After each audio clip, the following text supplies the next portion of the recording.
The Garmin Forerunner 965 is a big, bold, and beautiful smartwatch that's designed for runners. And it's those features that make it a great watch if you love to run, but it's also those features which might not make it the perfect watch for you.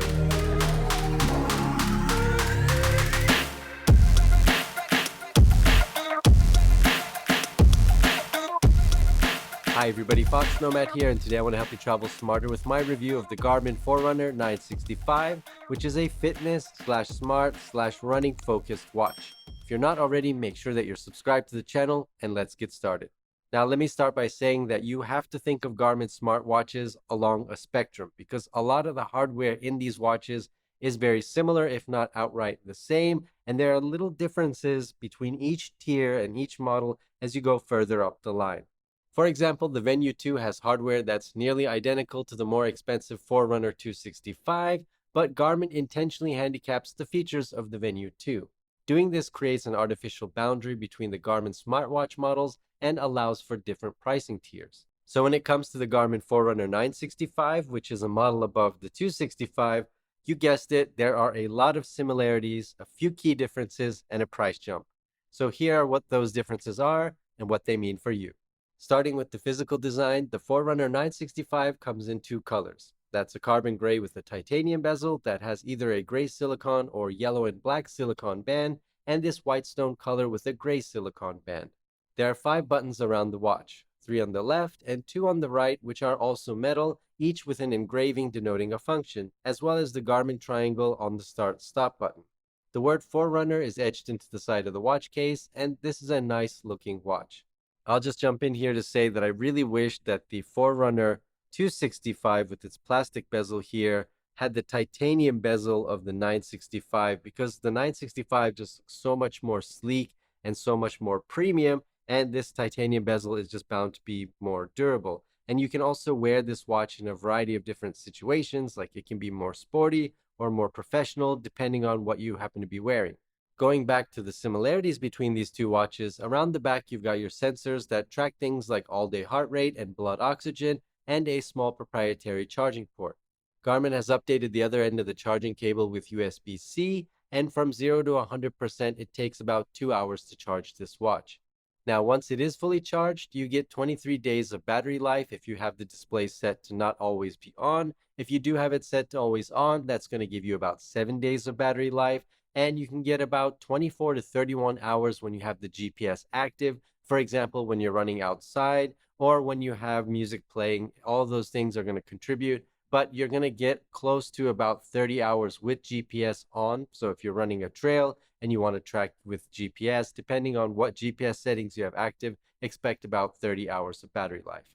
Now that big battery is charging a pretty big screen at 47 millimeters, which on my thin wrist looks a little too big, but I have to admit, I really like looking at the larger screen. It's a new 454 by 454 pixel AMOLED screen, which is colorful, nice to look at, and gets bright enough to read comfortably outdoors. The camera doesn't pick it up very well, but even in the brightest sunshine, it is very easy to read with the naked eye. The Forerunner 965 weighs 53 grams, but doesn't feel as heavy as its weight might indicate, and I think that has to do with the updated bands that not only stretch, but also have a lot of holes closely spaced together, which lets your wrist breathe. This also makes it very comfortable to wear and get the right fit for your wrist, whether you're sitting at a desk or running a 5K. Now remember when I said that the Venue 2 and the 265 and the 965 are all very, very similar when it comes down to it? Well, that's true of their features as well, so I'm going to quickly run down a lot of the features on the 965 that you're going to find on those other two watches. You get all-day heart rate tracking, a touchscreen which you can toggle on and off, VO max, weather, music controls, a step counter, sleep tracking, recent activities, calories burned, both active and resting, as well as an altimeter and a barometer. The Forerunners both have a race calculator which shows how fast it thinks you can run a 5 or 10K, half and full marathon based on your training, plus training status and heart rate variability, which is all used to calculate how hard you might be training. A lot of that information gives you feedback on whether or not you should push yourself a little bit harder on your next workout, or maybe you should take it a little bit easy. Similar to the 265, the training readiness widget is here as well, though the 965 comes with a few additional screens like altitude acclimation. Feature-wise, the Forerunners aren't all that different. Like most Garmin watches with AMOLED screens, you can also change the watch face and put all kinds of data on there that you want to see at a glance, like sunset times or how many steps you have left toward your daily goal. It's worth mentioning that you can customize many aspects of each sports screen to show you the kind of data you want, set timeouts, turn the touchscreen on and off, and the watch itself can be customized in order of glances, brightness, look. You can really make the 965 act and behave just how you want it. And you can see that the 965 with its 25 sport modes built in is a very capable fitness watch. And when you're doing that sport, so when you're going for a run, when you're skiing, you can get a lot of information on the screen itself. So you can see how many runs you've done skiing or what your pace is in your run. And you get all of that right on your wrist. But there is an additional feature, and aside from the physical differences, that really set it aside from the 265, and that feature is maps. The Forerunner 965 has maps built in, meaning when you're about to go for a run, you can go to points of interest, see what's around you, but probably the most interesting for your runs is going to be the round trip course feature, where the Forerunner 965 maps out a run course nearby based on the distance that you want to travel. After about 30 to 60 seconds, you'll get a few different course options, and this is a really nice feature to have if you want to change up your runs from time to time, or if you travel frequently and aren't sure what the best courses are around you, for example, if you're staying at a hotel. The maps are built into the watch, and you can load more there too from external sources. Now, talking about the smartwatch features on the 965, it does show you notifications when synced with your phone, and you can see who's calling or any incoming messages. If you have an Android device, you can also reply back with some default messages, but you can't take calls, type text messages, or write emails with this watch. The Forerunner 965 is a fitness-first watch, but isn't a slouch when it comes to keeping you up to date with your notifications, if you want to, of course. Overall, though, are the additional features and the maps of the 965 worth $150 over the 265? I think for a small but significant percentage of you, the answer is yes. But I think for a lot of you, I think the answer really comes down to the build. First, is the 965 too big for your wrist? Well, the answer might be yes and no. It might not be too big for when you're running, but you might not want to wear it all the time if you have thinner wrists, and it might be a little bit difficult to sleep with. So if you want that sleep tracking, you might have difficulty if the watch is going to be really big on your wrist, it might be a little bit less comfortable.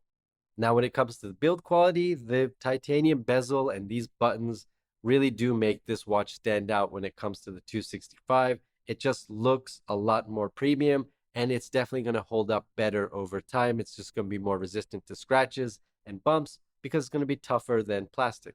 Look, neither of these watches are inexpensive. They're both expensive watches, but the 965 just looks more premium with its titanium bezel, and it's the kind of watch that's going to look sporty when you're running, and it's going to just look more sleek and more professional. If you're wearing a suit, for example, or if you're wearing it at an office, it's going to fit a lot more different circumstances. Whereas I feel like the 265 just looks sporty pretty much all the time. The software features of the 965 and the 265 are solid. I don't think there are any features in the 965 which are groundbreaking, which are going to make or break your workouts, which are going to make you run faster. For example, if you got the 265 versus the 965. And I think if you're thinking about the difference between these two watches, then the 265 is the better deal. Ultimately, whether or not the 965 is for you comes down to the premium look, the larger screen, and of course the bigger price. But if you're looking for a fitness-based smartwatch, especially if you run a lot, you won't be disappointed with the 965. Thanks very much for watching. That's my review of Garmin's 965 Forerunner. Let me know if you have any questions down in the comments below. And while you're down there, hit the like and subscribe buttons. I'll have new videos for you every week, and I will see you in the next video.